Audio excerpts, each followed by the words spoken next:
The diagnosis of mental illnesses in children is based on primarily signs and symptoms that the family and others who are involved in the child's life find throughout the day and how the condition affects the child's daily life. There are no simple tests or procedures to take to know whether or not this child has this illness, but again, it's just throughout the symptoms and the signs that parents and other caretakers see in the child. Severe mental illnesses, which are also known as SMIs, are mental behavior or emotional disorders that result in function impairment, which substantially interferes with the child's daily life and how they get through major life events in their day-to-day activities. It is found that 1 in 10 youth has serious mental health problems and that they are severe enough to impair how they function at home, at school, in the community, how they interact with their peers one-on-one. Symptoms and behaviors that require inpatient treatment include that the child is a danger to themselves or to others through threats or through aggression. They are in need of stabilization due to out-of-control thoughts, feelings, or behaviors, such as suicide. They are in need of medication management, whether that be having someone plan out when to take each medication, the types of medications that they might need, and at what times, beyond what can be done through visits with a psychiatrist. And that they are experiencing increased mental health problems despite the outcare patient treatment that they are receiving through doctor's visits every once in a while. And then there is such cases in psychosis, where they experience hallucinations and delusions, or that they are causing harms to themselves through neglect, which can mean that they are not eating, they are not getting enough nutrients that they need throughout their day, and there's a failure to eat, or engage in self-care, including hygiene, taking care of themselves if they hurt themselves, getting the right proper treatment to make sure there is no infections, such as that. There's also, in all of these mental illnesses, there are many types of ones that can be diagnosed. Illnesses include anxiety disorders, attention deficit hyperactivity disorders, which is also known as ADHD, autism spectrum disorders, there is mood disorders, and schizophrenia. And all of these, in the right severity and in the right circumstances, all experience such symptoms that I listed earlier and would require inpatient treatment at a hospitalization center.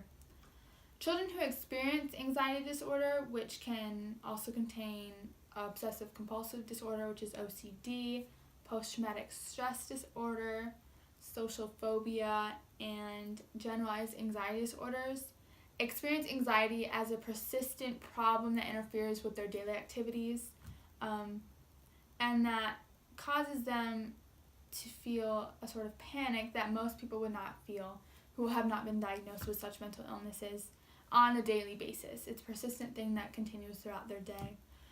With disorders such as post-traumatic stress disorder, patients can experience excessive anger and hatred, which can result in physical altercations, which in some cases in children who are strong, it can be a threat to themselves, and it can be a threat to people surrounding them at that point in which they experience these excessive anger and hatred feelings. They can also experience hallucinations, negative thoughts and feelings, and sometimes they even experience lapses in memory. Attention deficit hyperactivity disorder, ADHD, includes the difficulty of paying attention, hyperactivity, and impulsive disorders, impulsive behaviors that they have an urge to do something and they just have to do it, and they can't control that urge. While not all people who are diagnosed, not all children who are diagnosed with ADHD experience all symptoms of impulsive behaviors, of inability to pay attention, and hyperactivity, there are some who do experience all of these symptoms. Impulsive behaviors can be generated from feelings of insecurity or aggression, or are sometimes just brought forth by the thought or perception of a threat. Sometimes people may not mean to give off a certain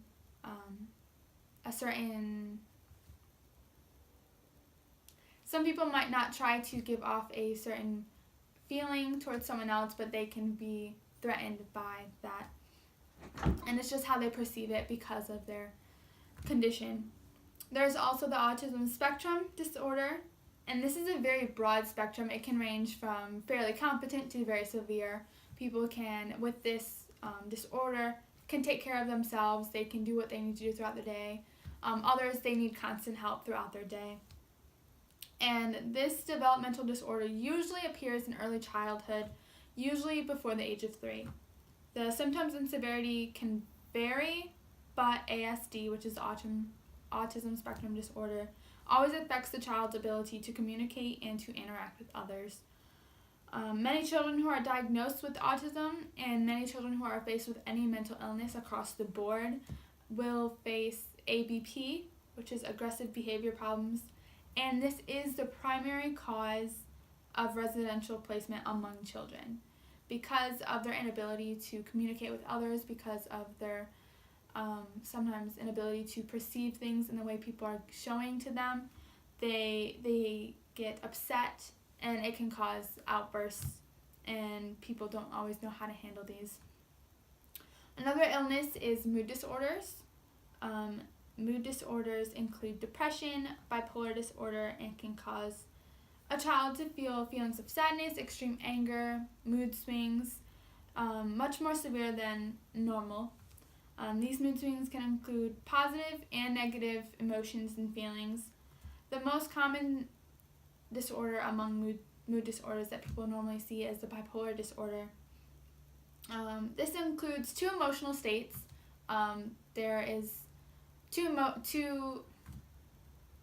This includes 2 major emotional states, and there's also a third one. The first one is manic episodes, which these include feelings of being overly joyful. They have feelings of being overexcited. Another episode is depressive episodes, which exhibit extreme sadness and hopelessness, and can and at most times will include explosive and irritable moods. And then the third one, which is not as common among people who have this disorder, is called the mixed state being, which is pretty self-explanatory. It is both manic and depressive episodes, so you feel both overly joyful and then depression, all within a short time period, but that is a lesser common of the 3. The last mental illness that is in severe cases requires psychiatric hospitalization is schizophrenia. This chronic mental illness causes a child to lose touch with reality. They can't decipher what is real and what is not real. The technical term for this is called psychosis, and it usually appears in the late teens through the 20s.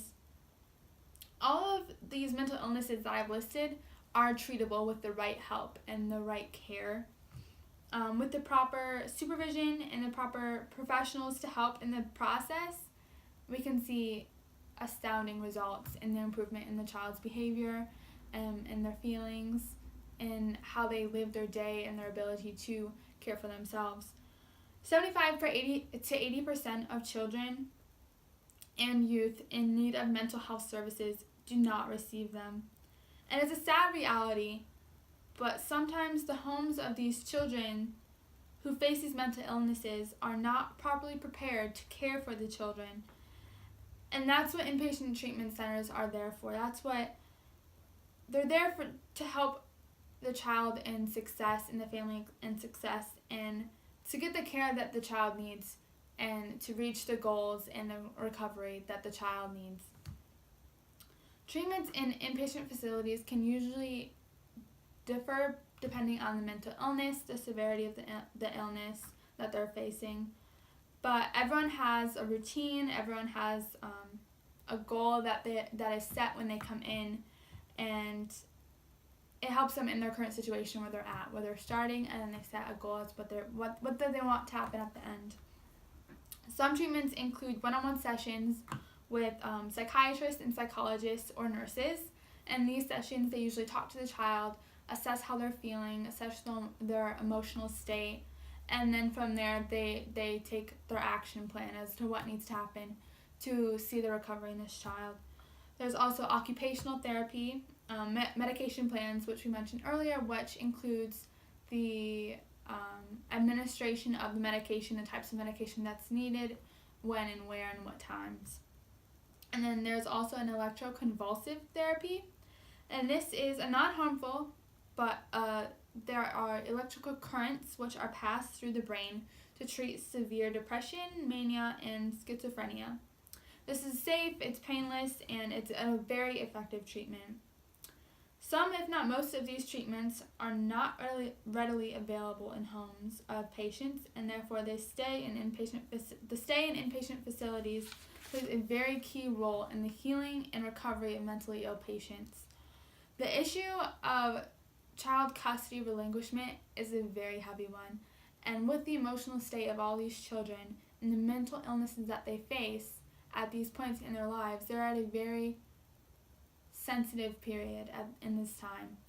And so it is up to us to make sure that we can do all that we can for them, and to make sure that we do not separate them from their families in this already emotional heavy time, because these children don't need to face the more emotional stress of being separated from their families, the ones that they know, the ones that have been taking care of them. So I believe that inpatient facilities are the key to helping these children succeed later on in life, but we need to go about it in the right way to make sure that no one else is hurt in the process, and that we don't damage the child even more than what's already happened.